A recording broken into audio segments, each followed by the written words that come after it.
acompañan el día de hoy, a quienes han estado con esta conferencia en las diferentes actividades de la Semana de la Seguridad Social en este 2024.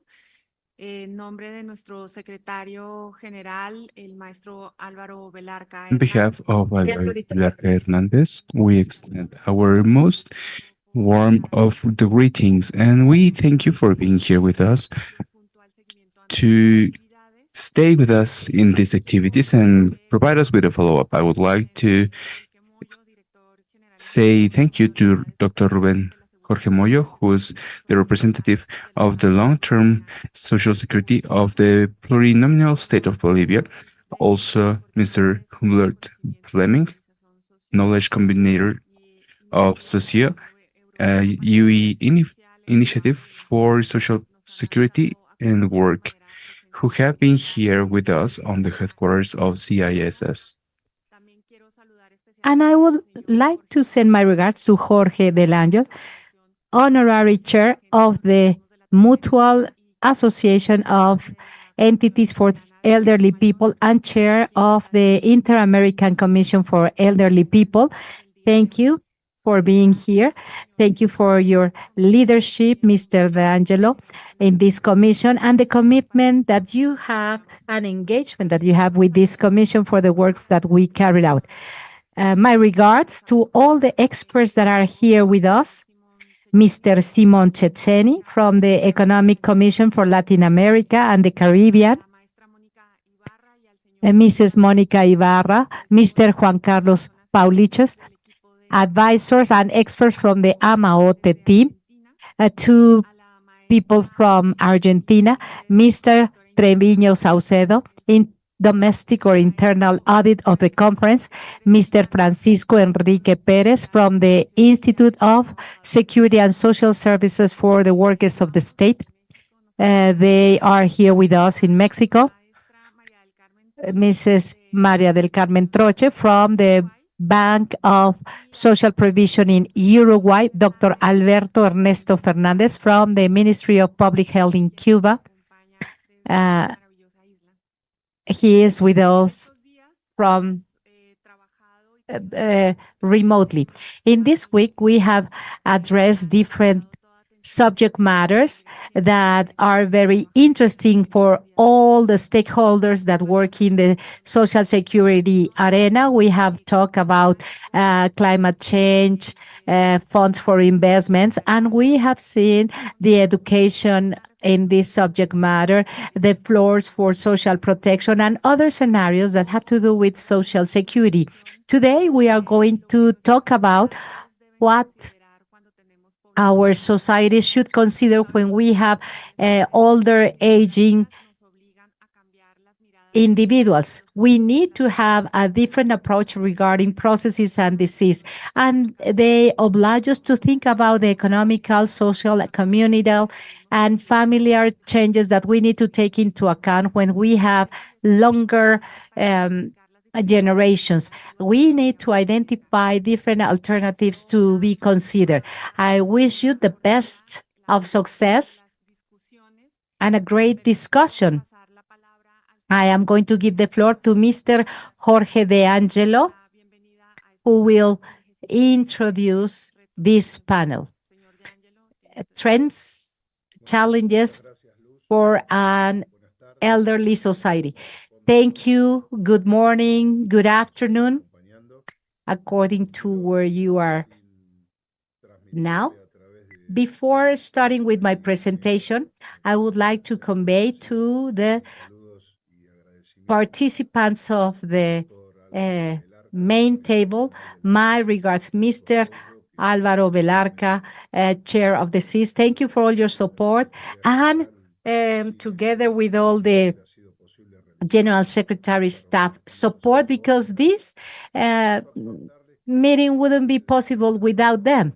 So the Inter-American Commission for the Elderly has been working since last year together with the experts of the General Secretariat to develop this discussion, this conversation that is broken down in two phases. In the first phase, we are going to have an expert that is going to give us a general overlook about the situation of populations aging in Latin America and all over the world.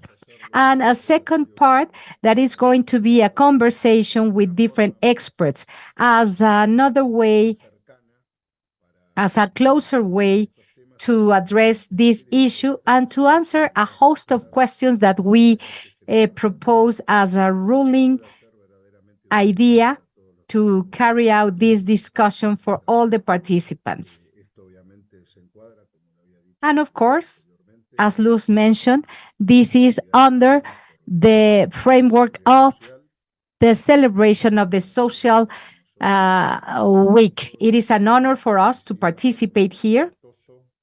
And now I would like to give the floor to Mr. Simón Esechine,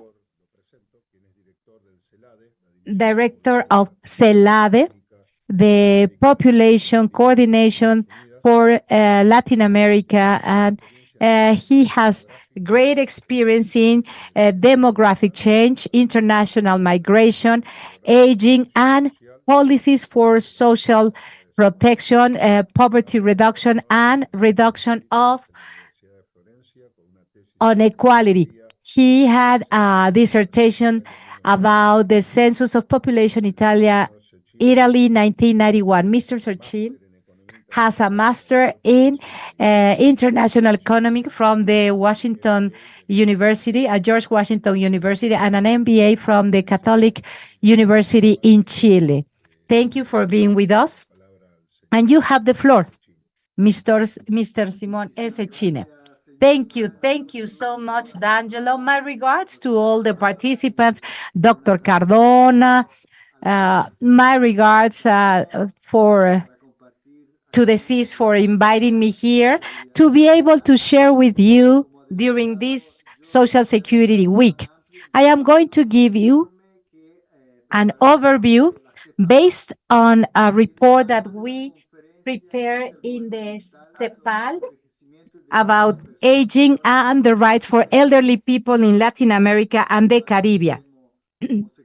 Because in the CLAC, with the International Secretary, we have a meeting every 5 years. And in the last meeting was carried out in Santiago at the end of the year 2022.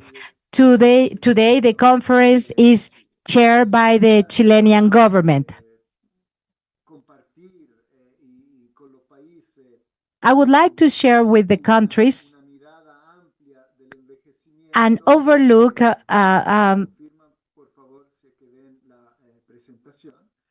about aging. So I prepared this report that it's a follow-up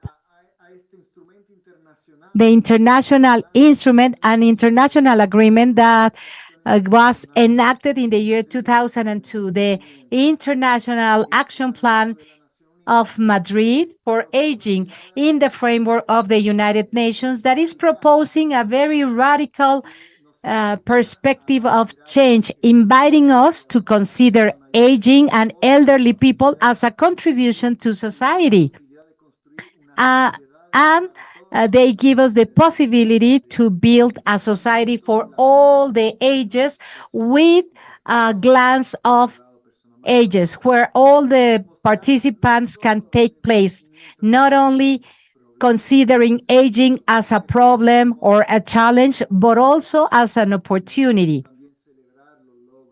We would like to celebrate all the accomplishments that we have had. This report was prepared with official information, but also with other reports. And we would like to highlight that among the public policies, there have been some progresses because now we have rules, regulations, programs, strategies, and laws. Pandemic had a great impact in all of us, but mainly elderly people, both for mortality and for isolation and their mental health was affected. And of course, their lifestyle was limited. This is a demographic overview. This is the long-term curve from 1950 to 21,000 for elderly people. In the red line, you can see the information for Latin America and the Caribbean. In 1950, as region, we had 5% of the population that was elderly. Currently, 14% of the population, almost 95 million people, are elderly people. And this is within the global average. So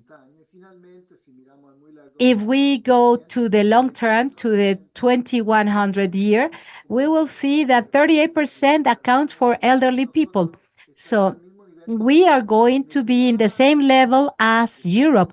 In this long term of 150 years, we started by looking like Africa, but now we look like Europe. So this is not only an issue of long term, but in only 96 years, we are going to have much elderly people in our societies. And behind that, we have a decrease in fertility. That's in explaining the increase in the population. But another important indicator that besides the pandemic as a trend, we need to celebrate this. The life expectancies for both genders have increased. In 1950, one average individual in Latin America had a life expectancy of 49 years old. During the pandemic, we reached 75 years old. But unfortunately, the pandemic affected the Latin America and the Caribbean region of more than other regions in the world, and we had a decrease. But we have recovered that.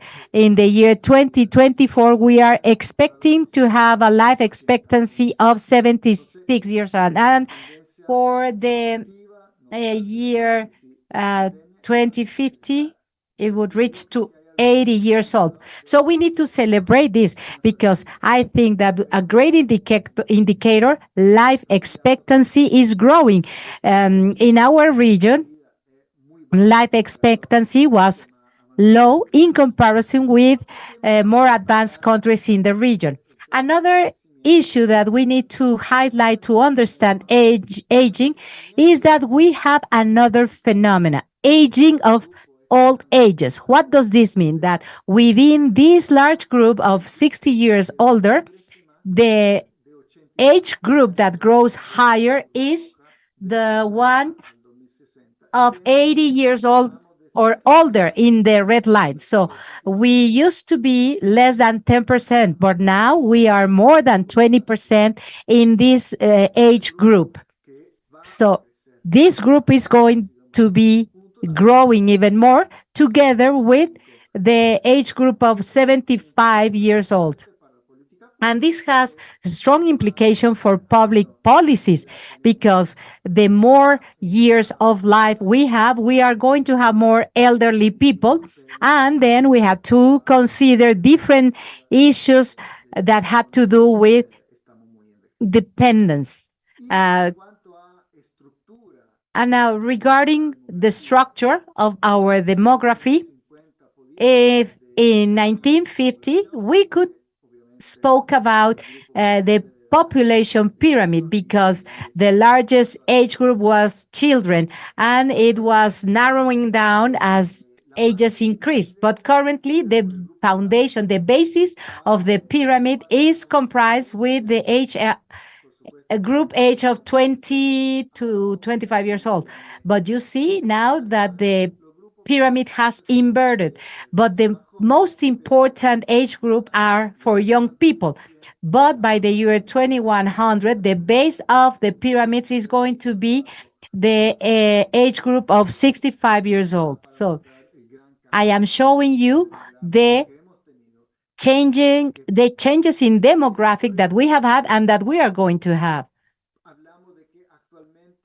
Currently, in America Latina, in Latin America and the Caribbean, we have a population of young adults.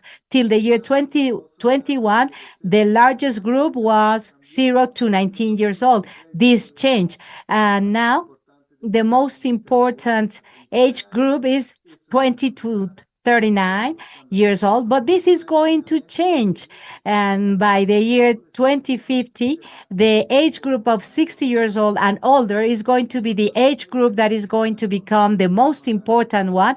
And then we can speak about an aging society, an old society by then. So we need to plan for the mid and long term regarding healthcare, education, pensions, and so forth. So the region as a whole is considered that like that. But you know that countries have a different stage of demographic transition. The small dots that you see to the left are countries that we classified within different groups of demographic transition. To the left, in the upper part, in a red point, you see Haiti, that is in an early stage for demographic transition because they still have a low percentage of elderly population and 3 children per woman. That's the ratio. And in green, you see a small dot, Cuba, where we have a high percentage of elderly people, more than 20%, and in average, 1.5 children are born for women. Another way to consider these differences between aging and birthing, we need to see in which age group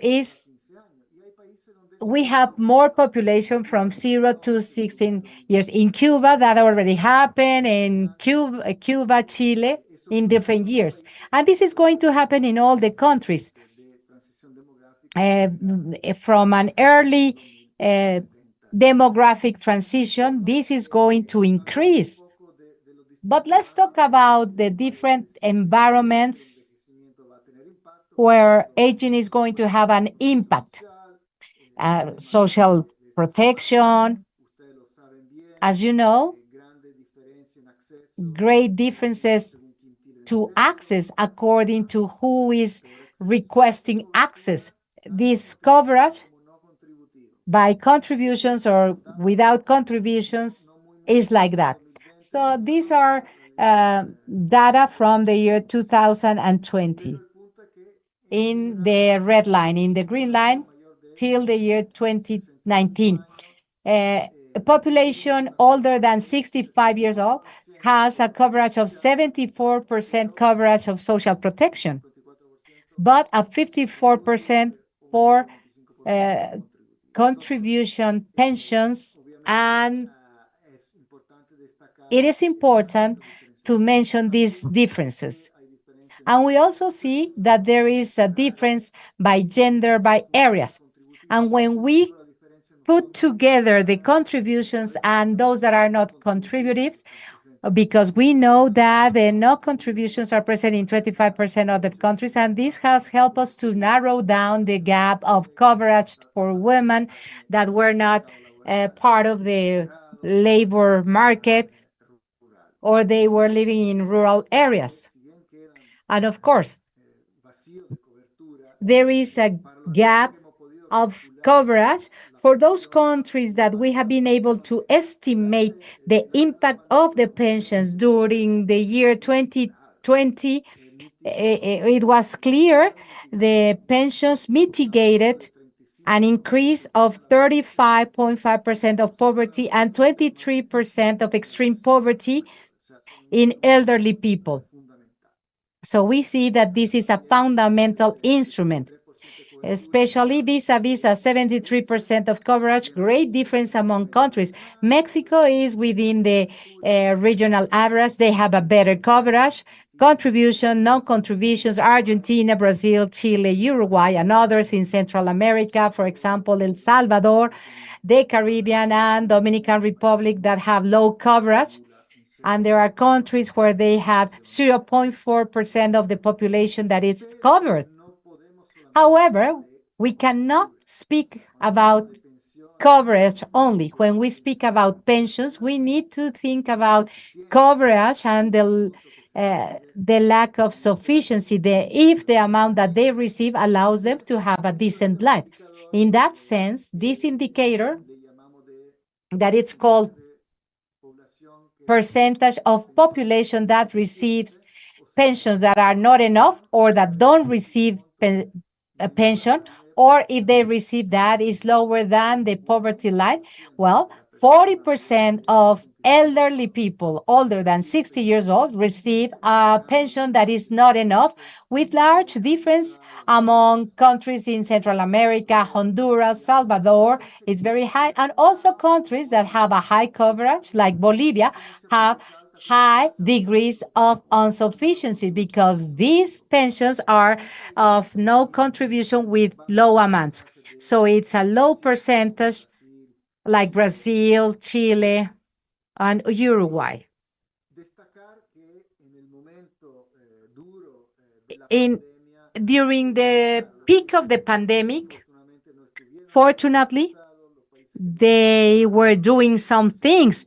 The countries were reporting to us all the strategies, the money transfer and activities that they did. So here you can see that there was a real increase of the social expenditure, as you can see on the right, the two bars for the sub-regions in Latin America and the Caribbean between the year 2019 and 2020, the social expenditure for the governments in Latin America increased from 4.2 up to 5.9%. And they made some adjustment. In the year 2021, it went down to 5.3%, but it was even higher than the year 2019. It was a necessary action to face this great crisis. Well, I already spoke about pensions, but it's important to talk about jobs, work. The message that ECLAC conveys is that for elderly people that are still active in the job market, that should be an option. Desirable if that is what you want to do, but not an obligation if you want to receive your retirement fund. Unfortunately, we notice that there is a very strong correlation between the occupation rate of men and elderly women with the lack of sufficiency of the pension in those countries that have a higher insufficiency of pensions. You see higher rates of occupation between men and women. So elderly people should remain in the work market besides their will. And all older people that are still in the work market, unfortunately, there is a lot of edadism or definition by age. And this is one of the main challenges that elderly people face in the working environment. Edadism, prejudgment. And during the pandemic, some countries mentioned that elderly people could not go out of home, and a host of inequities. And now, before the general problem, not only considering the pandemic, but also edadism, some countries have made constitutions amendment to enhance this relationship.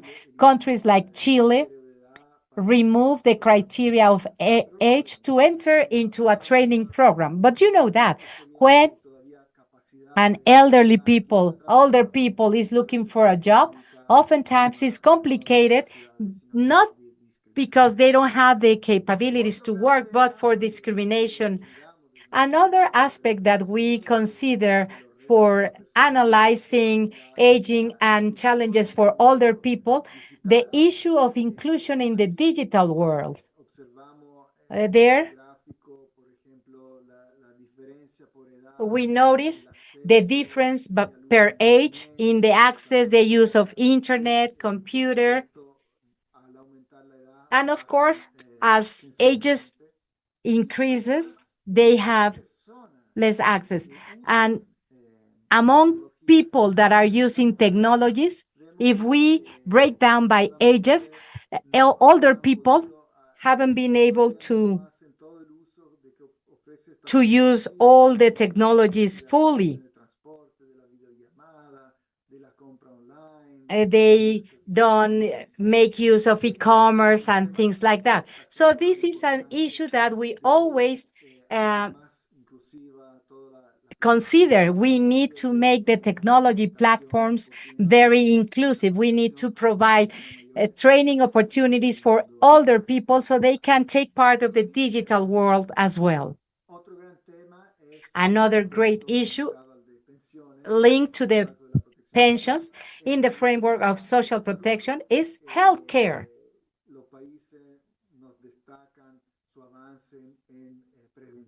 Countries are reporting the activities for prevention, primary attention, primary care, more complexity and specialized works, rehab. So in the national report about aging, they say that older people till the pandemic notice an enhancement in their life condition and in the health conditions. And this goes hand in hand with another indicator, the increase in the life expectancy, because despite all the problems that we have in our healthcare systems, we have seen some improvements. But the base of the report among countries and territories, and well, a great challenge that all the countries are mentioning is the issue of non-infectious diseases. Unfortunately, we see an increase in non-infectious diseases that for older people are the main cause of death, followed by infection disease and accidents. This is a graph for breaking down different age groups. What are the causes and which are the age groups with handicap or disabilities? Diabetes is one of the first diseases, and Alzheimer in older ages. So this information, these epidemiological trends are key to see what are the actions that we need to implement to improve the health of the elderly people.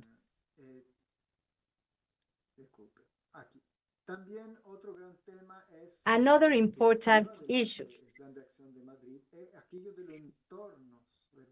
has to do with the environment in which elderly people live, their participation, their self-sufficiency. And this results in specific policies, urban policies, housing policies, access to housing for elderly people, sanitary policies. Some of them are universal policies, infrastructure, technology, but others, the countries have possibility to have specific policies to give access to housing for elderly people and to adapt it for their specific conditions of health, to enhance public spaces, to adapt urban furniture, make cities easy to live for elderly people, because then it's going to be easy for everyone to live in those cities. Transportation, public transportation, and another important matter, justice. It's important to recognize the right of access that elderly people have. Another issue that is not as innovated as it used to be, but we need to work on it because we still have long way to go, is the issue of care. Aging, the more we age, the functional dependency rate increases, and then the need for care increases. During the pandemic, we realized how key is that. In the ECLAP, we mentioned that we needed to promote a society of cares. Because up to now, you can see that in the slide, you see a lot of activities of non-monetary remuneration activities carried out by women. That is much higher than men. And that's why we are talking about a society of care with co-responsibility between men and women and receiving support from the state. So that's why we are talking about designing a comprehensive care system. Because when we talk about care, usually everything falls down on the responsibility of women and older women that are in charge of the care activities. But two important issues regarding care are long-term care and palliative care. Long-term care is for those that need someone that is going to support them for transportation, for cleaning activities. For it is very costly, very overwhelming, and it has become an issue of public policies, and we need to discuss that. It is estimated that by 2050%, the total, all the population is going to have some time, some kind of, would need some time of care. And of course, serious care to um,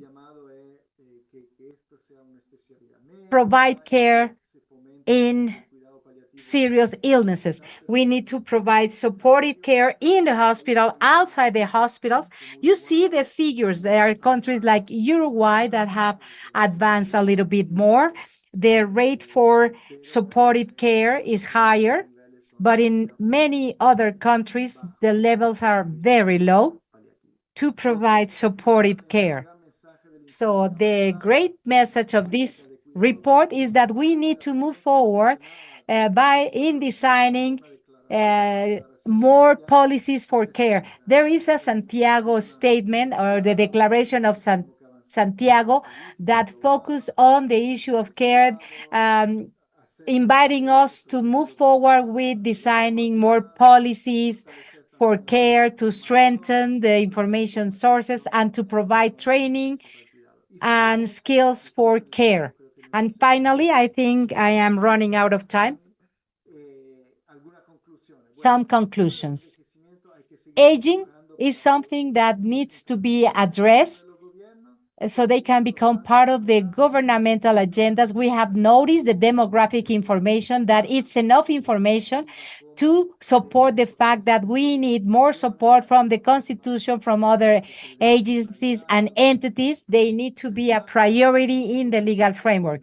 And the message is that we need to make this a universal issue for public policy, social protection, health, and care. But also we need to consider other environments in which elderly people need to receive support, education about the life cycle, to narrow down the digital gap, and to classify or to eliminate discrimination by age in the labor market. And of course, we need more information. We need to break down this for different conditions, diseases, morbidity, ages, discapacity, and things like that. And finally, everything has to be done with the participation of elderly people. When we are developing public policies, we need to have a shared responsibility, because that's the way we are going to design better policies. So without further ado, I would like to thank you for your attention, and sorry for taking more of my time. Thank you.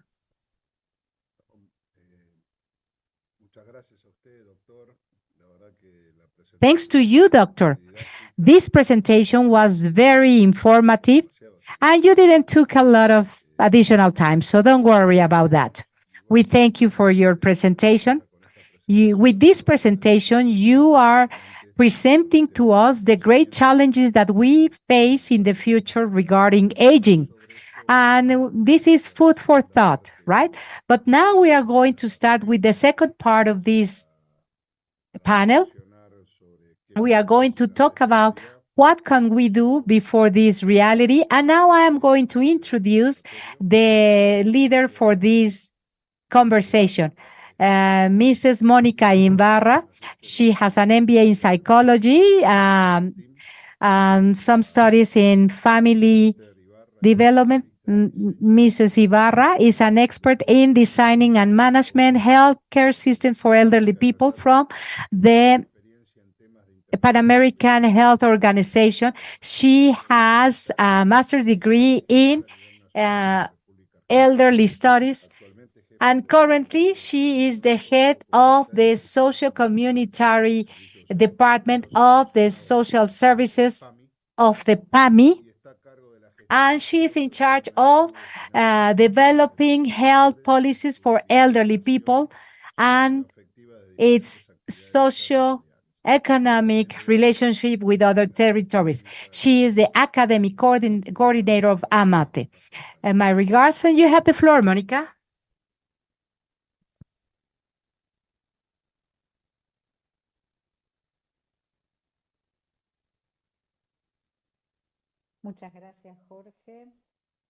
Jorge, thank you so much. My regards to all the participants. For me, it is an honor to be here and to share this panel from experts from Uruguay, Argentina, Cuba, Chile, Mexico, and I am going to introduce them. In this dialogue, we have from Argentina, Mr. Juan Carlos Paluche, great experience, and he has worked in different positions. He was the Secretary of Social Security in the Ministry of Labor, Employment and Social Security of the Argentina nation. He was also the chair of the Fund for Family Subsidy of Services, and Mr. Pauliche has been professor of the Inter-American Center for Social Security Studies in Mexico City since the year 2008. This institution put his name to one of the main classrooms of the institution in Mexico City. Mr. Paulucci was awarded Dr. Guillermo Calavero, the greatest award provided by the Pan American Association about Justice. The award Mariano Moreno, granted by others from Buenos Aires, the award Currinom Time for the work that he has done for citizens culture for the Gurlingham Party in Buenos Aires. With us in Mexico, Minister Leticia Felicidad Treviño Saucedo. She has an MBA in Public Accounting by the Autonomous University of Zacatecas and a master's degree in Management with a specialty in Finance from the Autonomous Technological Institute. She has a PhD in Interdisciplinary Research by the Autonomous University in Mexico, together with the Autonomous University of the State of Colladura.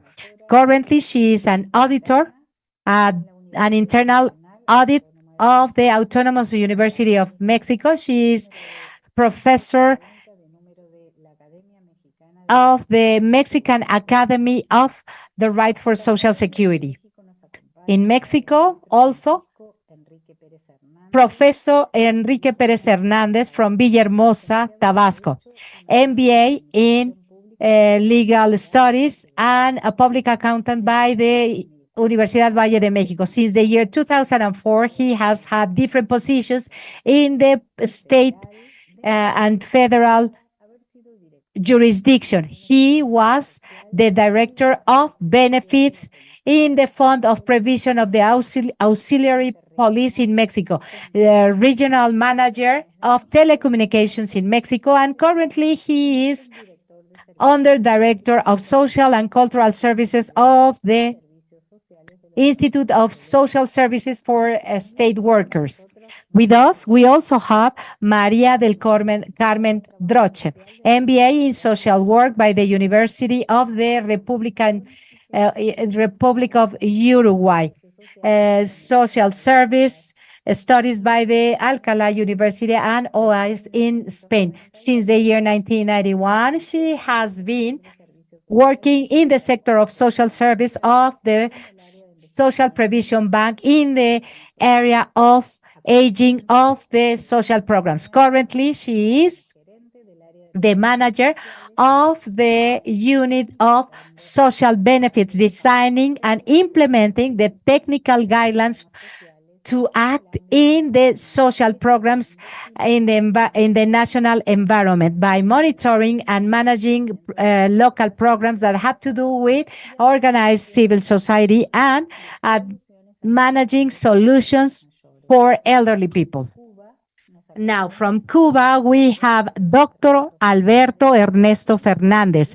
He is an expert, first degree of comprehensive general medicine, master in social gerontology by the Autonomous University of Madrid. He has a specialization in management for elderly people by the OPS and the WHO, and a diploma in Gerontology for Public Administration, member of the Cuban Association of General Medicine and the Cuban Society of Geriatrics in Cuba. Since the year 1996, he is responsible of the program for the elderly people in the province of Salud in La Habana. Since the year 2006, he is the head of the National Department for the Elderly People, Social Assistance, and Mental Health of the Ministry of Public Health in Cuba. He is still working in that unit. We would like to thank all of you for being here with us today. And in this conversation, we are going to have 3 different blocks. In every block, 3 people can participate for 2 minutes. I am going to be giving you the times in order to have a very dynamic conversation. And then we will have some time for feedback. After the first round, we are going to have another question where we remind all the participants about the dialogue round.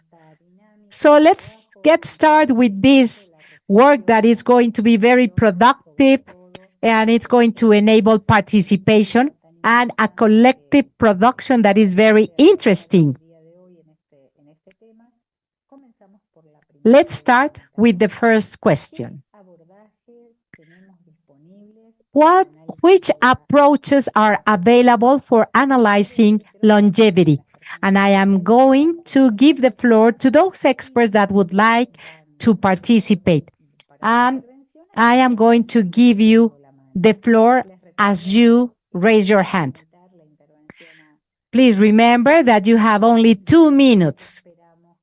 And hopefully, we can have an exchange among all of us. Who would like to start? Dr. Paolucci, you have the floor. Thank you so much. The subject matter that we are addressing now is part of the large arena of social security. We need to include this within the social security regime. We need to understand that this is the activity, to say so, that protects men before having birth and till death. Because there is a plan, the mother-child plan that is going to protect the child, and another plan for protecting you when you are dead. So the pensions plan. So the subject matter that we are addressing today is within this wide field of Social Security. And we have to highlight this because we need to take into account that if benefits provided by Social Security are enough to protect the older people during his or her life.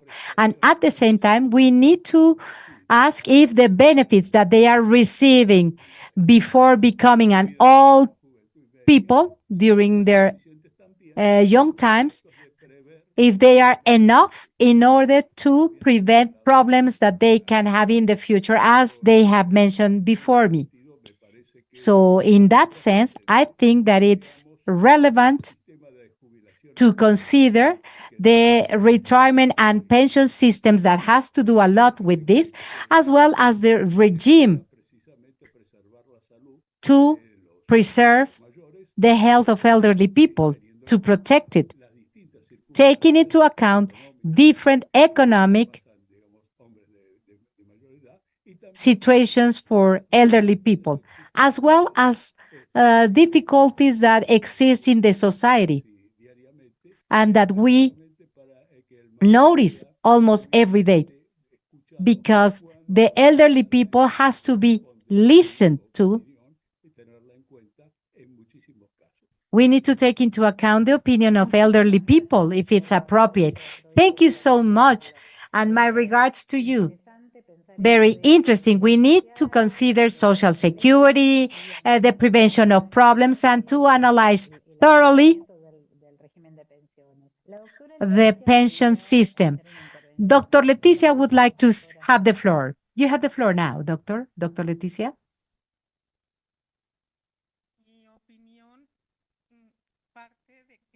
Well, longevity is a hallmark in humanity, as Dr. Cicchini explained, how increasingly age is growing and the percentage of population aging is growing. With this, we need to analyze with different disciplines and with a system approach this situation. And this is just my opinion. Longevity and aging is a whole that has to take into account together with lifestyle, and aging starts the moment we are born, and it's a process during all of our life. And older ages is just a stage. And now we consider that when you are around 65, 70 years old, you are older. Based on this, we need to say that when we talk about aging, older ages, and life quality implies different dimensions, the biological, the psychological, and the social one. In the social dimension, we need to include the economic component as well as the political and the cultural one. On the other hand, if we want to develop indicators of well-being and life quality, we need to have a comprehensive approach about older age and aging. Therefore, we need to address this in an interdisciplinary matter, taking into account social, mental, and physical health of the human being. So, getting old with health to adapt to changing situations of life depends on the prevention of risk that human being is exposed during aging stages. And prevention of some risk is the purpose of the social and protection and social security services that exist in the world. I had an experience during my research in PhD. I carried out interviews with people of 30 and 60 years old in Mexico is that few of them are aware of the fact that they can have some risk. So I ask about their older ages.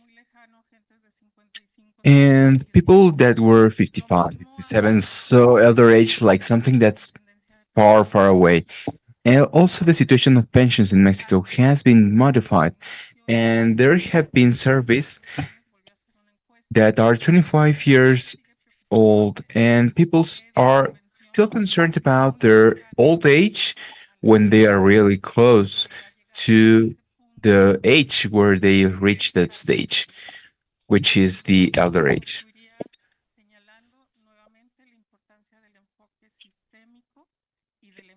So I would like to stress out the intersystemic interdisciplinary focus. Thank you.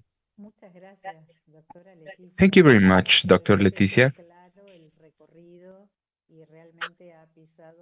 It is a great tour, and it has gone through those fundamental supports. Now we will hear Dr. Francisco, who just raised his hand. The floor is yours, sir.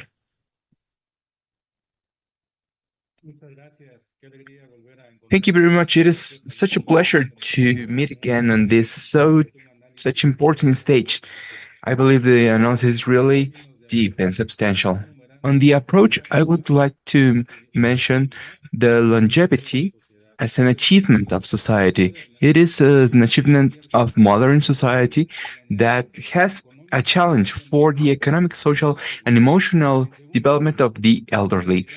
Secondly, the longevity and quality of life, living more time.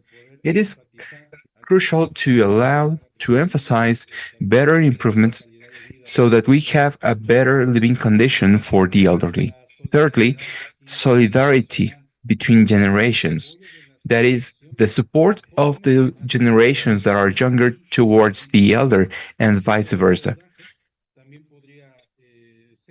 Another approach would be the diversity in aging.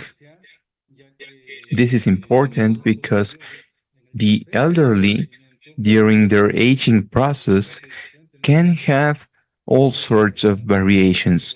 That's why it is important to take this into account. Now, I would like to talk about what are the spaces that we have on my institution called ISTE. What are the approaches that we are doing? And I would like to take part of this analysis. For instance, we have CEAM, the Center of Studies for the Elderly, which promotes the comprehensive gerontologic approach to the right holders that are 60 or older to have social learning research purposes, and they need to have a full exercise of their rights and to go along their different areas of life with success. We also raise awareness on the society on valuing and respecting the elderly. This is also a center that's responsible of promoting the comprehensive development of the elder. I believe that we have two approaches or two ways. First one, the promotion of a culture of aging in those who are working for the state in our country. And the second way is the comprehensive development of the elderly. To avoid abusing of your time, I would just like to close by saying something that I believe is worth highlighting. This Center of Studies and Support to the Elderly just got an important certification by the Social Security International Organization in 2020. This was due to the prize of best practices of AIS, and we performed a good practice to promote active aging among the users of this institution. which is the ISTE.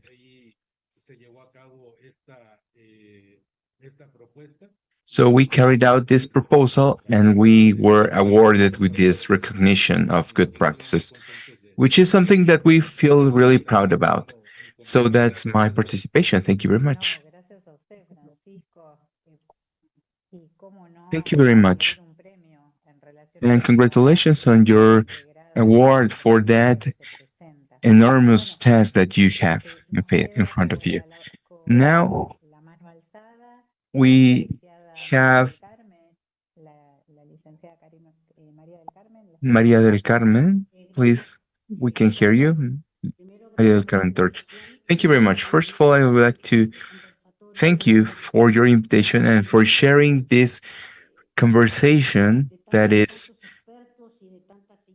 held between so many institutions and experts that support and bring to the table several reflections on aging and old age. I will tell you about these services that the organization I represent provides.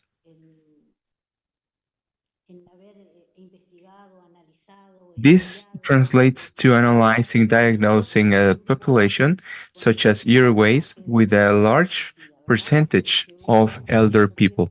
So we started devising different public policy, which in turn translated into different programs that complemented the public services that the population received. I will mention a couple items and I will listen for the rest. And I believe it's like you have a wire that conduces to the growth. And that's how I feel for Latin America. We have these opportunities for exchange and this mutual support through research, through discussions, through queries. And we have previously heard by Mr. Enrique that aging and life expectancy is a result of the hard work that we have implemented so that people live longer and better. I will mention some courses of actions that we have within the provisions, Social Provision Bank, like raising awareness on the population regarding old age, try to integrate into society the elderly, promote volunteership as part of the activities done by institutions, for instance, in the long-term establishments which are housing for the elderly. If they didn't exist, then the state would have another cost. That's why we call them strategic partners of the state. Strengthen the organized civil society through that kind of actions to community. Foster the self-management of these types of institutions so that they have enough maturity to be independent from other help that may be necessary. And also providing with dignified housing for those who need it the most. And within the programs that I will tell you, if you are interested in one specific, maybe we can go back from it to it in due time. We have a housing program. We have a strengthening of the of the organized society.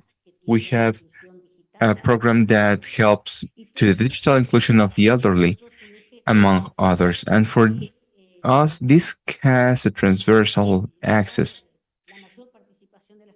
which is achieving a greater participation in society of the elderly. We need to apply new paradigms because we have envisioned a new maturity in aging and a new change without less attention in the services rendered, but focusing on the person. focusing the person and the services that we probably comply with. Institutions, the elderly, who are the persons who are aging, see it. We see that we are more focused on the person. What do they want as a person during their aging stage? Dignify aging, making them protagonists of their decisions, to have an active voice in their process, and that they are listened to, so we can provide the necessary public policy. This leads us to discuss the challenges and the challenges that we have in front of us. I believe analyzing this as a complementary service is an outlook that we need to ask for the social security organizations.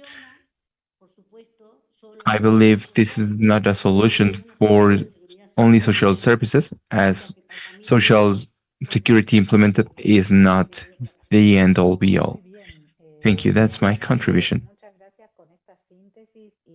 Thank you for this synthesis and this concept of maturity of organizations from the civil society. It is a term that is new, and it is one of the problems that we are trying to deal with on these interchanges. It is truly interesting, your comment. Dr. Pavlucci now raised his hand. The floor is yours. Yes, to directly address the topic,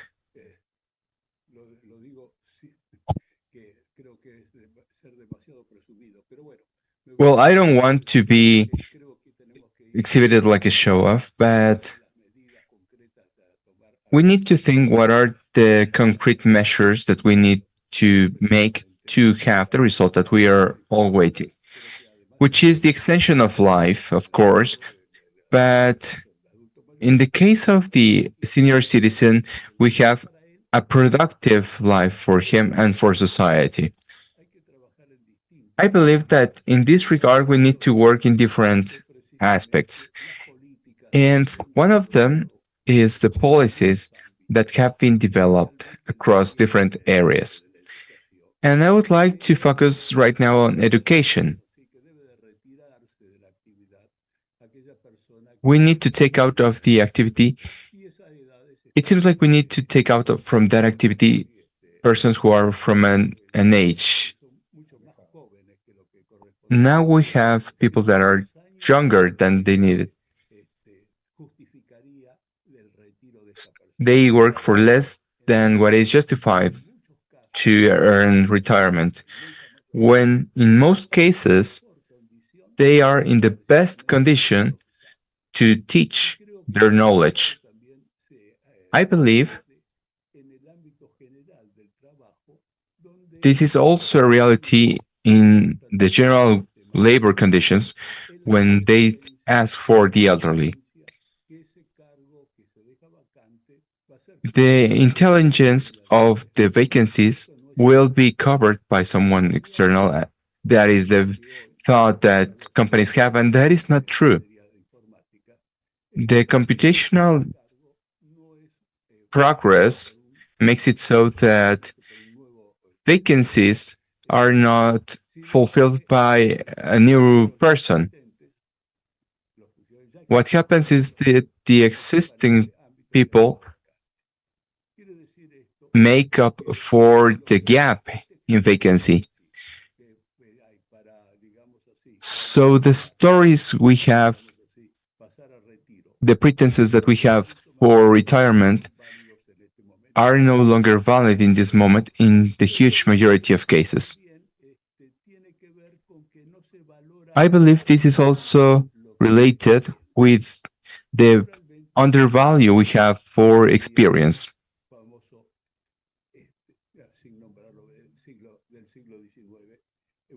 There was an author of the 19th century who was a politician and a philosopher that says there is no two historic moments alike, and this is the same for the individual.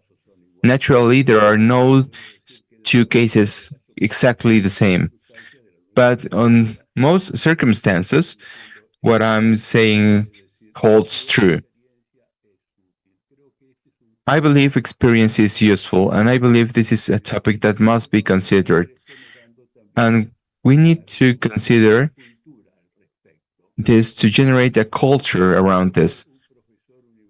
I believe that a university professor, such as the ones I've had across my years, really have conveyed not only experience but knowledge and ways to obtain said knowledge that are superior and that have not been rendered invalid. On the contrary, I believe that something different. We have something.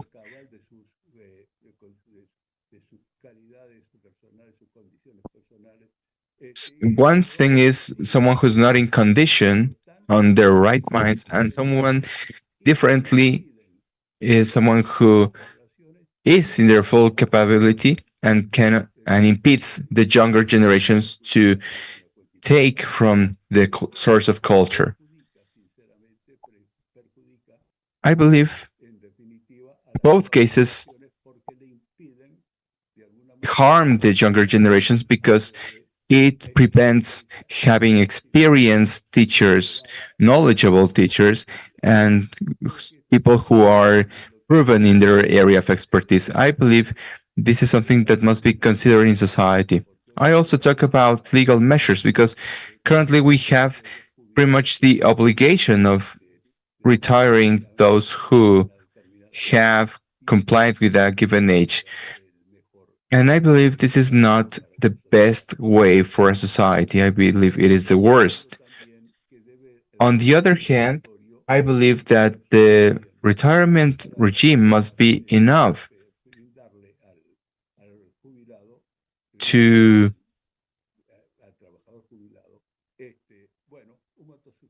provide enough money to the retiree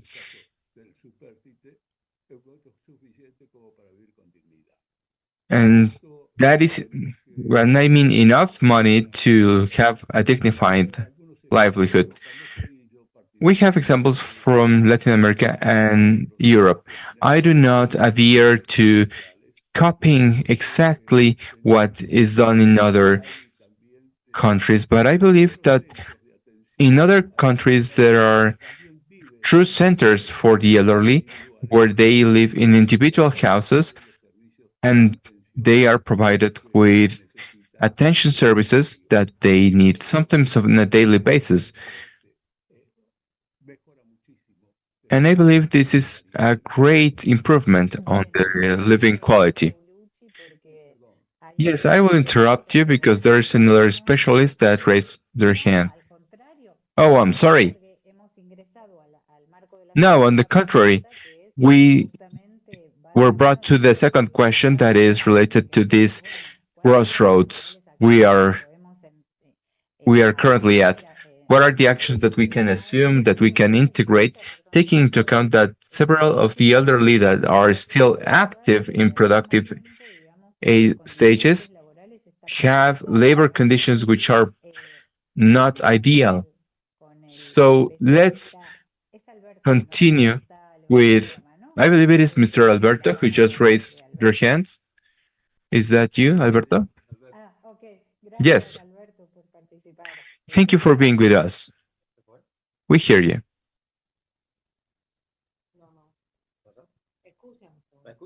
Can you hear me?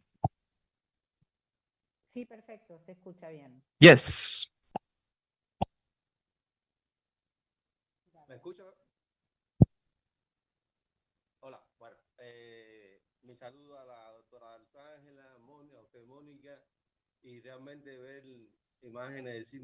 Yes, greetings, Monica, and greetings, everyone. We've had the opportunity to be there several times.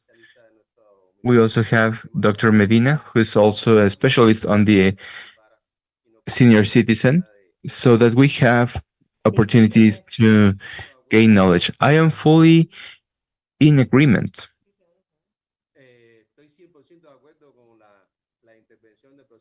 I am fully in agreement with the intervention of the professor. And in the experience of Cuba, that is a highly uh, old country, 60% of the population is over 60, and the birth rate has plummeted from the 70s.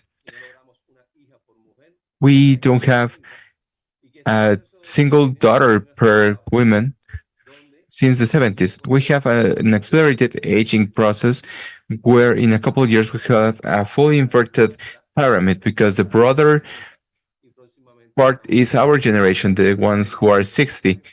I would like to tell you that we have several principles on how we perceive aging. Aging is not a disease. It doesn't mean that when you age, you will gain more problems.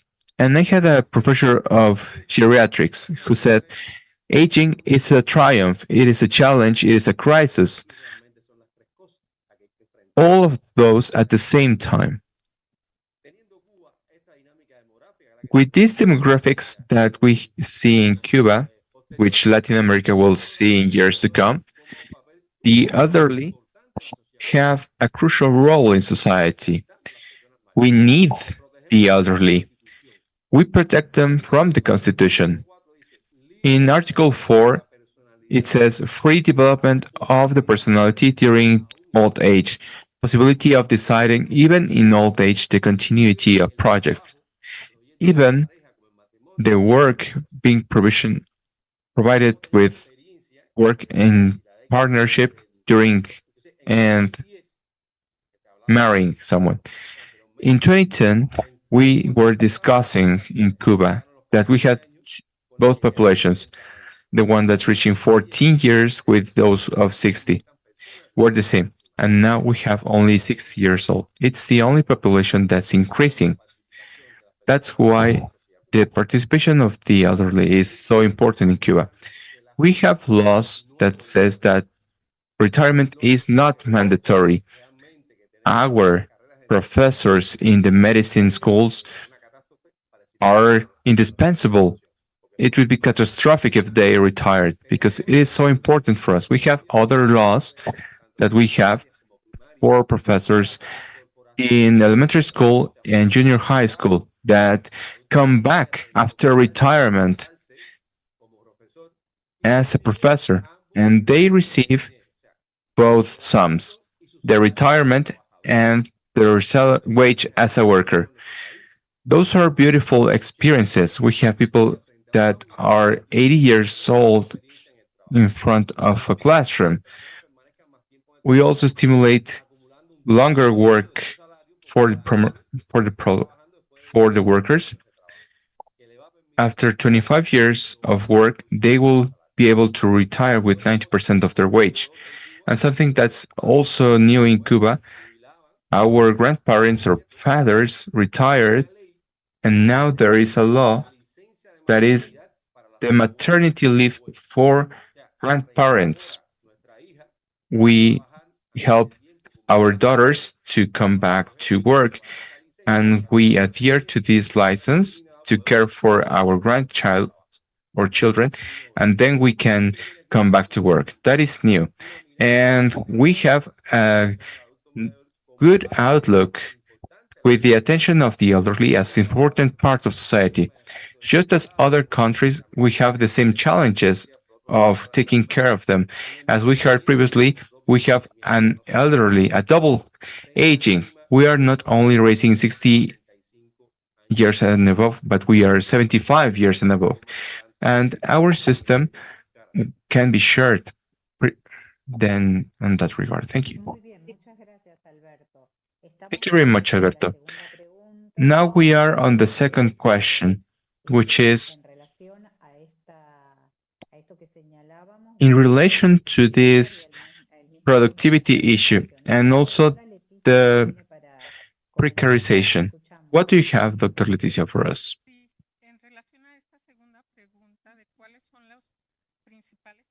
Regarding the second question, on what actions can be done for the attention of the elderly, I would like to say that even if we have a life expectancy increase, it is not a healthy increase in life expectancy.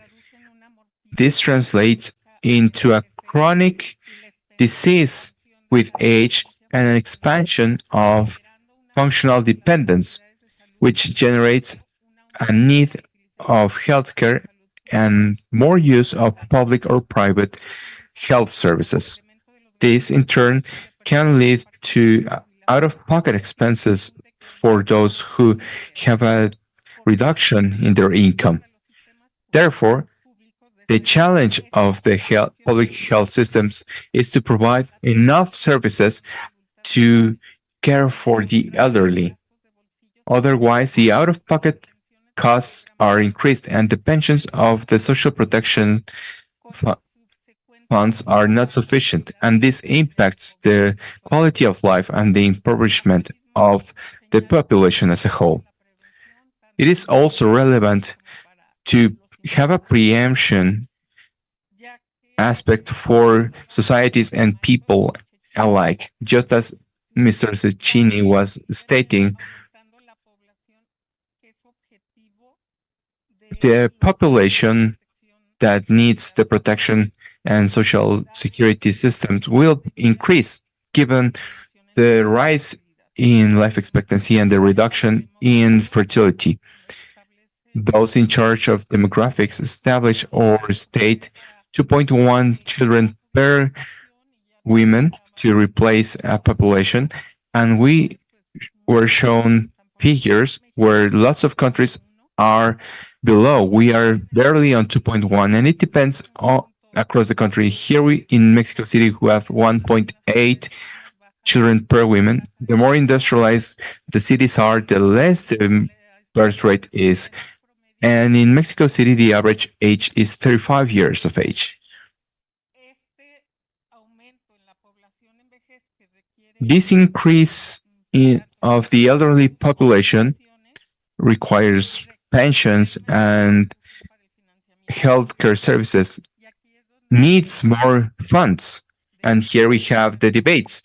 Do we need tax reforms? Do we need the increase of provisions to Social Security? That is something I would like to put on the table. We need to see how to finance the protection programs and Social Security programs with this constant rise that I am really surprised on the figure that by 2100 in Latin America, we will have 38% of the population being old.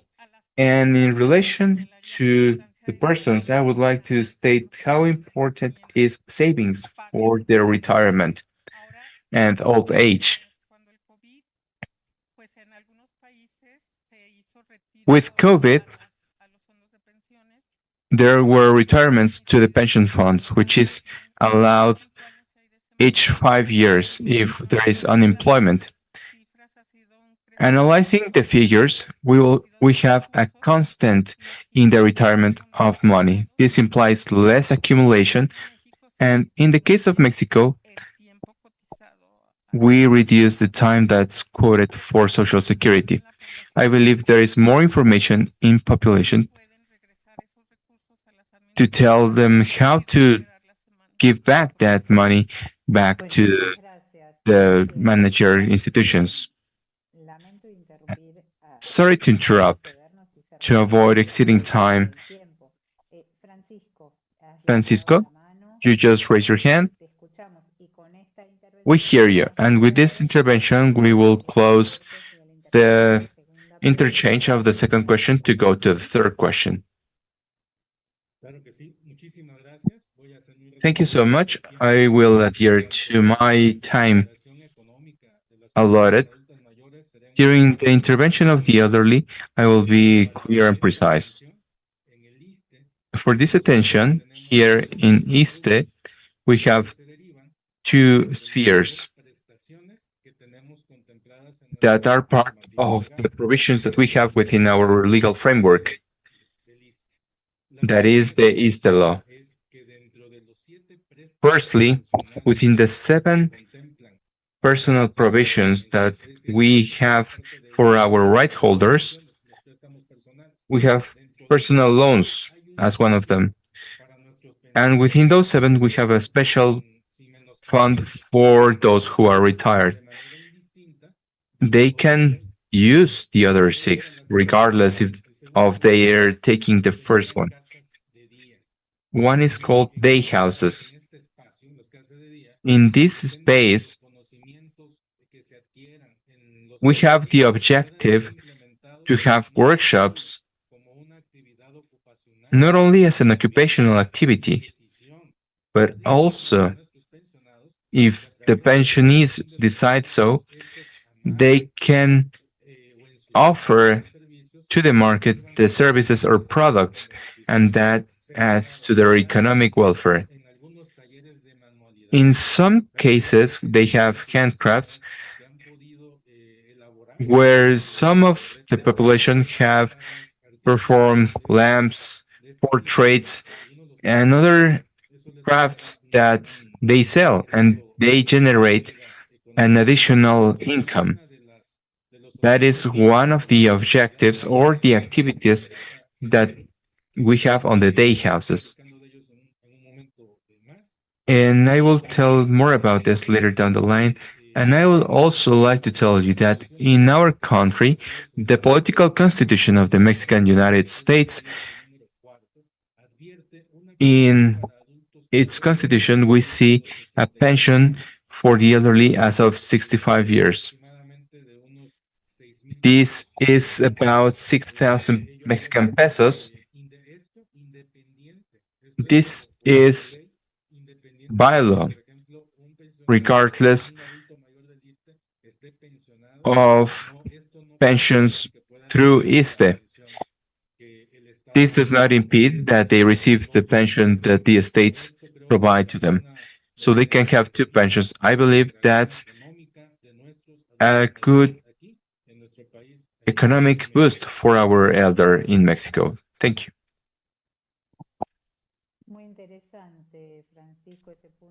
Truly interesting perspective, Francisco. Thank you for this tour to review the value of productivity of the elderly, regardless of the space and their relationship to health. Thank you very much for your participation so far. We see productivity, the economic crossroads, and the protagonism of the elderly is the access to have a holistic, comprehensive, interdisciplinary way to be assertive in our interventions. The life cycle takes us to think about biological, emotional, psychosocial changes. There's a close in the labor cycle, but not a close in productivity. There is a lack of family, lack of partners, friends. All of these circumstances promote situations where we want to avoid isolation and solitude. And the physical changes of these limitations and these impossibilities to act with the world generate a huge obstacle to access to these people who try to continue their lives and they find barriers. In this context, I would like you to think about what are the actions for the community, social, and family interaction of the elderly. Are there scenarios that are fostered or scenarios that are not visibilized enough? Or is there a community? How do you see ageism? How Do you deal with prejudice through aging and ageism and blocks the way to interaction? We have three interventions to have more dynamic participations. Please raise your hands. And it is truly enriching and dynamic, everything that you just have mentioned. Leticia, you have the floor. Nobody likes aging, but nobody likes to die young, which are the two alternatives that we have. Apart from improving public policy on social protection for health and pensions, it is important to modify the individual habits and incorporate the planning of the aging process, which must begin in the youth regarding health prevention and also in savings. We need to increase the economic funding for the old age. We need to strengthen the social bonds to have an active aging and to generate a self-care culture from the youth to improve life quality during old age and reduce the medical expenses. This is all translated into economic autonomy and in turn a larger intervention of the elderly with their surroundings. For a comprehensive integration of the elderly, we need the help of several sectors, highlighting the learning sector. We need to build solutions for these new challenges that we see thanks to this rise in life expectancy that the population has experienced as of late. That is my opinion and participation. Thank you. We have this need to retake not only the economics capital, but also the human capital that goes hand in hand to be integrated. Maria del Carmen, we hear you. Thank you. I believe that following the comments of Leticia, I believe that through time we have built an aging that goes according to the changes and situations that we experienced in time. We were talking about a model that's focused on the people and also about timelines and strategic lines in programs. I believe all of this entailed the creation of an aging that reduced the costs and the risks in health. We talk about active aging, others talk about satisfactory or beneficial aging. But it all has the aim of reaching old age with optimal autonomy and keep providing to society. Without their participation, we strengthen that participation through activities and action that we can have along with them. I believe we go through a good way. The pandemic broke us down socially, economically, and emotionally as well. But as all crises, we need to see that it was an opportunity because after analyzing it, we saw that we believe we had a safe route, but we hadn't had challenges such as mental health in the elderly into account and solitude. We worked it in that line of the culture of aging. But the pandemic showed us that we had gaps that we thought were properly fulfilled, or we were trying to complement it. But now we see it is a challenge to overcome, especially what we heard about education. We've try to build the aging because we have experienced lots of years trying to educate to age. This aging process is not only given because we provide training and socialize through the organization. I believe this must be part of the teaching. I believe aging must be more than a biological fact. It needs to be accompanied by this reflection that we are just discussing in this moment. For instance, the negative image, throw away this relationship between age and disease and having active aging. Something I would like to mention is the reform on Social Security, which was brought into law just last year. And this includes an area of active aging within the plans and Social Security. The person can retire, but they can still be included in work that's remunerated. For me, that was a really important achievement, just as the extension of the retirement age. We have had progress, and of course, there's ways to go, but I believe that during this decade, we can say, okay, are we missing out? Yes. Have we done something? Yes. Is this a singular thing or a collective thing? It is a collective thing.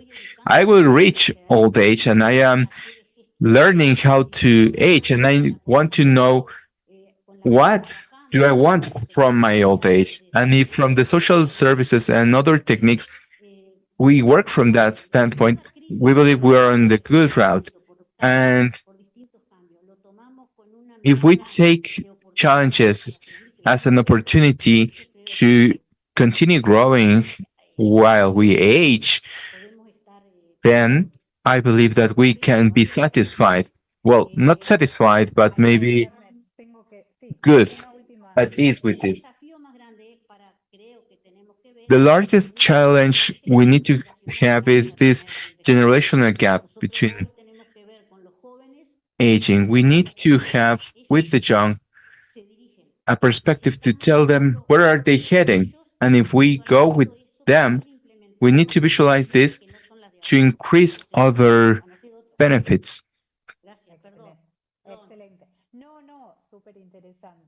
It is truly interesting, especially because there are lots of concepts that are really consistent that we don't want to leave behind to reach a final conclusion. I believe this is brilliant. Now we hear Alberto from Cuba. Can you hear you? Or is it your partner who will have your comment?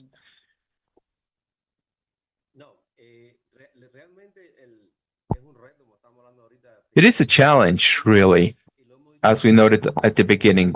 First of all, today we are talking about populational aging. There are values, but we talk about populational aging, which is a challenge for societies. And of course, a person that's 60, 70 years of age has nothing to do with someone who was 60 or 70 years 30 years ago. In the past, we were talking as teenagers as a problem. Now, the problem is the elders. Those are persons who are working, who do sports. It is not your classic fairy tale grandma who's just sitting down knitting. And this is thanks to the healthcare systems. For instance, today, the process, if you reach 60 years old, you have health access, you have good nutrition, and thus you reach old age in really different conditions. And they are still part of society. We were previously saying they don't have to retire. But once they retire, what do? According to the Cuban needs, we need to treat the demographic dynamics due to low natality. And for all of that, each ministry has their duties to address the situation. Say, education. What's the superior health ministry? How do you see this? All ministries need to intervene to address these demographic dynamics. Just to give you an example, in Cuba, we have 17% of migration, both internal and external. And we have the participation of the elderly in communities. They are part of the community. And we try to avoid having isolated elderly people. And during the pandemics, we saw how to protect their elderly within the communities.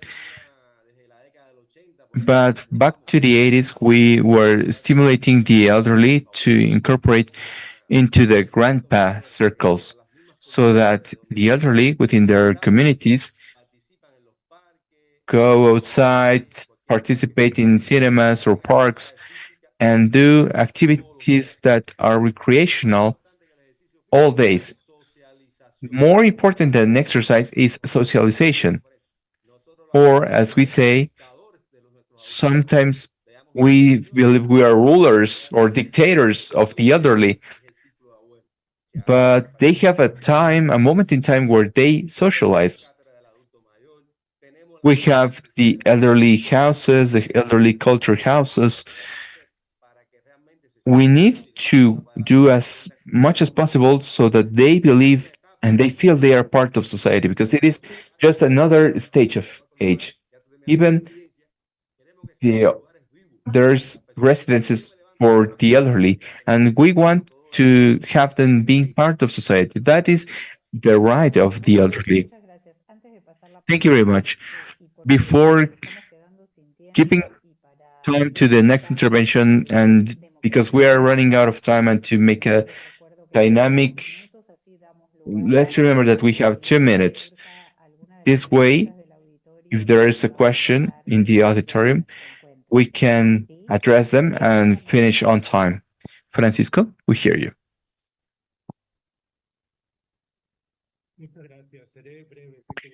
Thank you. I know time is of the essence. Within our activities in ISTE, I will mention two out of the many I wanted to mention. The first one, I want to talk about the day houses. Here we generate different activities of recreational nature to find the individual value as active people so that they can perform occupational activities. They have a dignified activity, and we foster the coexistence between them with all sorts of activities, educational, sports, also prevention on mental and physical health, so that apart from enjoying and learning, they share their arts skills. These spaces also have professionals that are in charge of supporting their activities for a healthier livelihood. We have strengthening practices, we have exercises to strengthen the mind through different artistic expressions.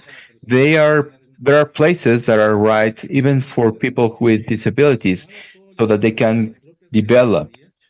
In these day houses, we have medical support, gerontologic support, physiotherapy, social work in most of them, nutrition and psychology. This is the first one. And I want to quickly tell you that it is worth highlighting that the day houses were certified with cum laude by the Social Security International Organization in 2023. This was a good practices proposal, and We contributed with this and were awarded with this certification. But on the second, we have the Convive Center, which is a center that's kind of like a hotel that we have in Mexico City. Here we receive on a weekly basis 4 states, and the activities imply staying in this hotel. We generate social, cultural events, and we foresee programmed and scheduled visits to museums, to the theater, and to Ixtehuistla, which is a swimming pool park that's located on the state of Morelos. And here we have the elderly performing visits. This is the comment that we have, and I would like to have a final reflection regarding this third question. In ISTE, we wish for the current elderly people and the future elderly people, we wish and we say that we have the legacy and the proof of a life well lived, and we expect that we have a full chapter of knowledge and love. Thank you very much. Thank you very much, Francisco. Now, Dr. Pavlici, the floor is yours. And with this, we will have the last intervention from you to close this third block for the third question to go to the questions of the public. Thank you.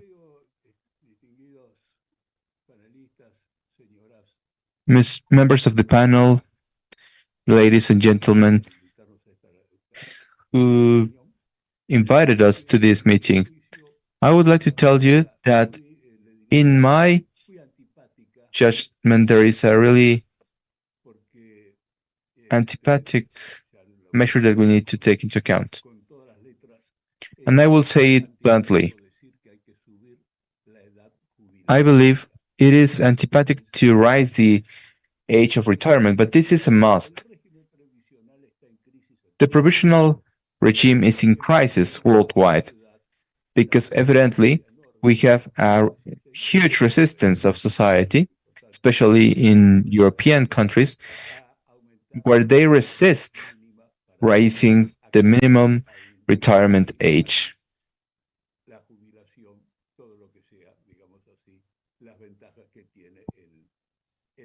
Disregarding the advantages of the elderly. But it turns out that now a 60-year-old woman is not an elder, a senior citizen. It is not someone who's unable to work. It is ripe for work, actually. Just as the general age, the minimum general age to access retirement, and it's the same. Clearly, the retirement law is in crisis, and this is due to this circumstance that I am signaling. There is no concrete possibility to raise the contributions that the retirement regime feeds upon in our country. That is the system that we all know about. This is key, and it will help the senior citizen to continue working without the need of these pressures.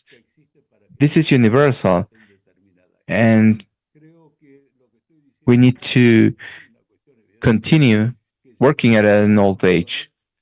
This will lead to discussion, of course, but if we have the opportunity, we can gladly discuss this with figures. Thank you for listening to us and the favor of your attention, and I am at your disposition. Thank you, Dr. Paolucci. We take note of your interest, and we may foster your encounter to dynamize with figures, with data, with projections, and with proposals, of course. Next, I will read to you a question of our audience.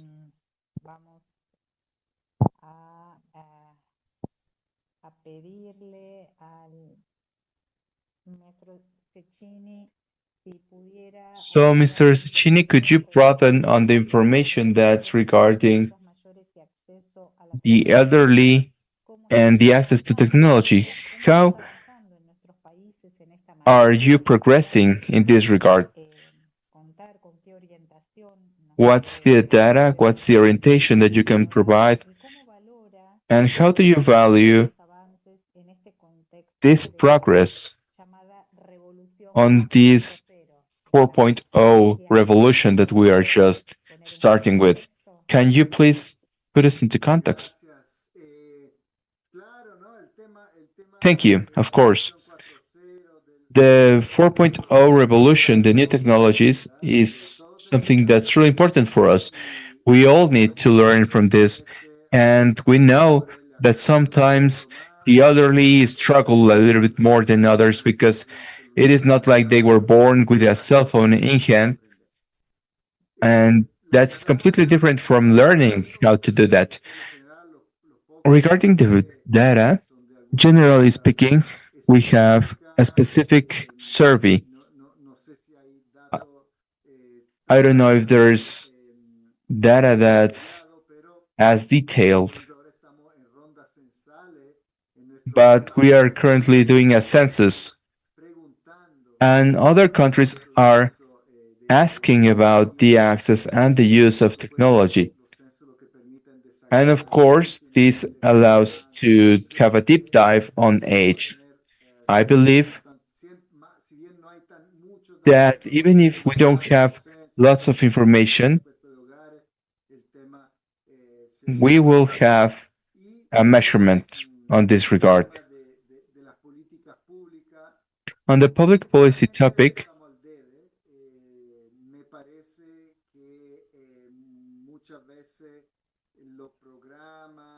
I believe that oftentimes the programs or the trainings that are being done are on NGOs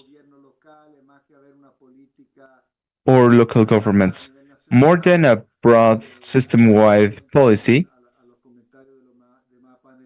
I am still waiting for the comments of the other panel members. Maybe we had an important program from another country.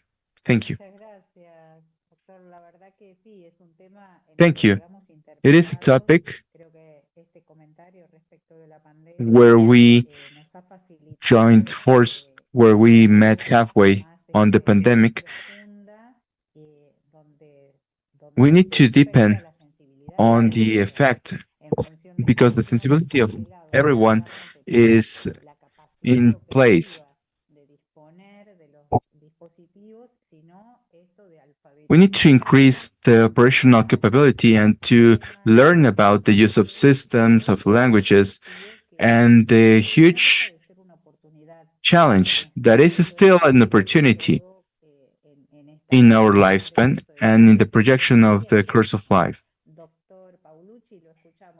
Dr. Paolucci, we hear your comment.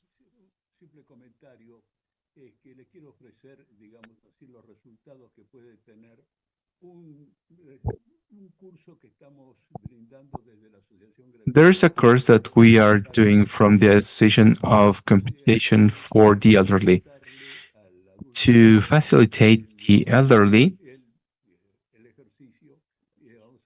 to perform the exercise and the access to get them to know what is commonly known as the 4.0 revolution. This is not a revolution. It is just enabling them so that they can know how to use the instruments, the tools. And this is a game changer for people, especially for the elderly. They feel good. This is not a finished course that I cannot offer to you. because we need to evaluate the results at the end of the course. But I believe this can be reproduced in several areas, and we can get their conclusions, and we can exchange conclusions to avoid mistakes made to have being repeated. So this is the commitment I take to tell you what are the results of this. Thank you very much, Doctor. Now I will gather some keywords. Maria del Carmen, 1 minute, please. Simply, I would go back to the program IPITA that goes to the elderly, and it uses digital inclusion. We have workshops to have a better use of apps. The app brings all activities closer to the elderly across the territory. I believe that was a really important experience. It was really useful as a program during the pandemic. We distribute devices.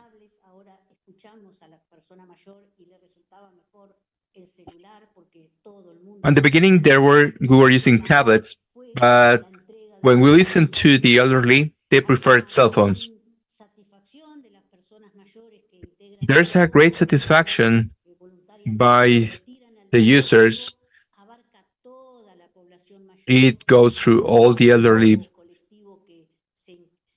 And the last collective that was part of this program was the pensions to the old age. This is not a contributive scheme. I believe we contemplate equity, and we are on the right track to reach digital equality, and this help in handling devices for all the population. It's everything. Thank you, Maria del Carmen. Thank you, Francisco. Thank you very much. Just on behalf of our director, Dr. Berta Lupan, and the provider of services, I would like to thank you to this conference. Thank you for this invitation to be part of this discussion. Thank you very much. And please receive our greeting, Mr. Adolfo Velarca Hernandez, also Jorge de Angelo, President of the Commission, the American Commission for the Elderly. Thank you to our moderator, Monique Ibarra, also Dr. Palucci from Argentina, also Ms. Leticia Felicidad Treviño Saucedo, Maria del Carmen Roche from Uruguay, and Mr. Alberto Hernandez from Cuba, and our friend Mr. Luz Angela Cardon, our coordinator in this commission. Thank you very much. It is a pleasure to be with you and dialogue in such a significant and important topic, which is longevity. Thank you very much. Thank you, Francisco. We join your salutes and we extend them, so we replicate your thanking us.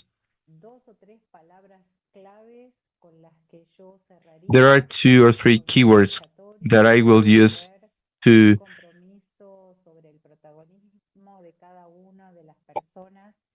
talk about the protagonism of each person and how they build their active, productive, and healthy old age. I want to make a calling so that the organizations intercede so that we can work from an interdisciplinary perspective in a comprehensive, integrated, and holistic point of view. And we want to walk along with the public policy that cannot provide for everything. I believe that the monetary economy is one point, but the economy of the energy, of the social expenditure, is the productivity that we want to sustain during a healthy lifespan. without poverty or disease, but with a desire to remain active and productive in the society. Thank you for inviting me as a moderator. Thank you, Mr. Succini, for that wonderful exposition that you provided and this wonderful data that updated us. And now I will give the floor to Jorge De Angelo, who is the president of the commission, to close this act. Thank you.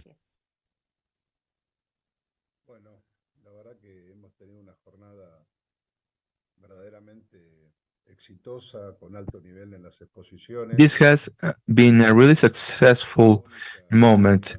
Both Francisco, Monica spared me from greeting everyone. Thank you very much, and I salute every single one of you. Also, I thank you because by doing so,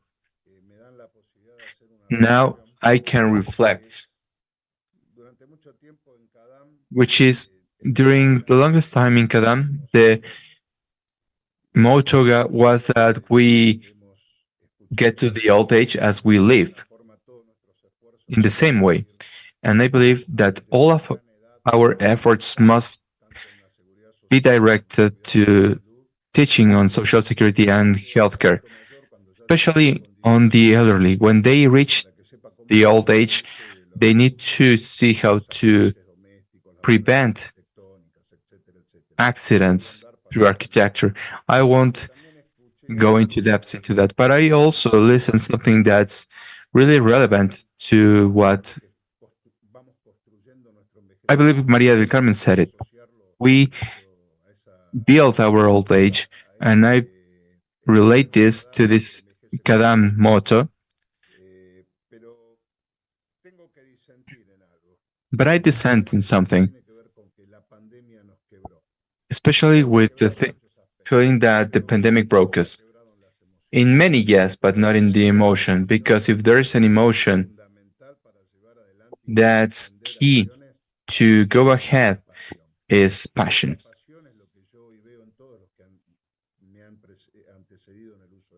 And I see this in every single one of you.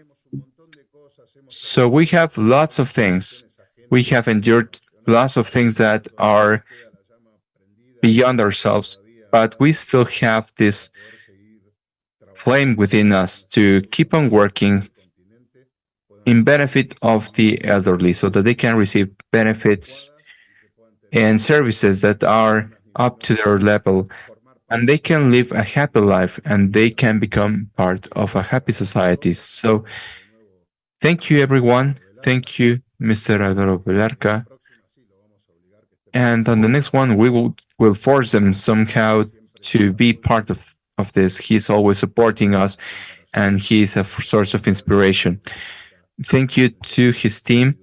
Here we have Luz, who's been working importantly in this creation of the conversation space. So with no further ado, thank you very much, and this is the end of this session. Thank you very much to every single one of you, and good luck in your progress. Thank you very much to our members of the panel. It is important to have your participation in this conference. It is really important to listen from you wherever you are and to have an exchange and reflect on the implications of our experiences. At the end of the day, this is what brings sense to these activities. Thank you for accepting this challenge and invitation.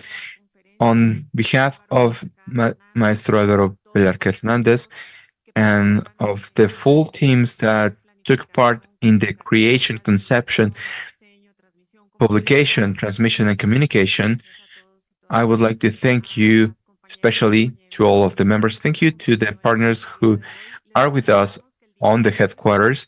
On Monday, this conference will continue with the activities of what we should have called the month of the social security. We have an agenda that will continue on Monday with some master classes on disability and social security, also with a wonderful panel on what you were saying. What are the lessons learned from the pandemic, and what can we understand, learn, and build from this sanitary crisis that caught us with our guards down? Thank you to our audience on Zoom and through different platforms. This is an activity for you. Without this, without you, this wouldn't be void of. This would be void of sense. This is the end of the activity of today and this week of Social Security 2024. Thank you very much.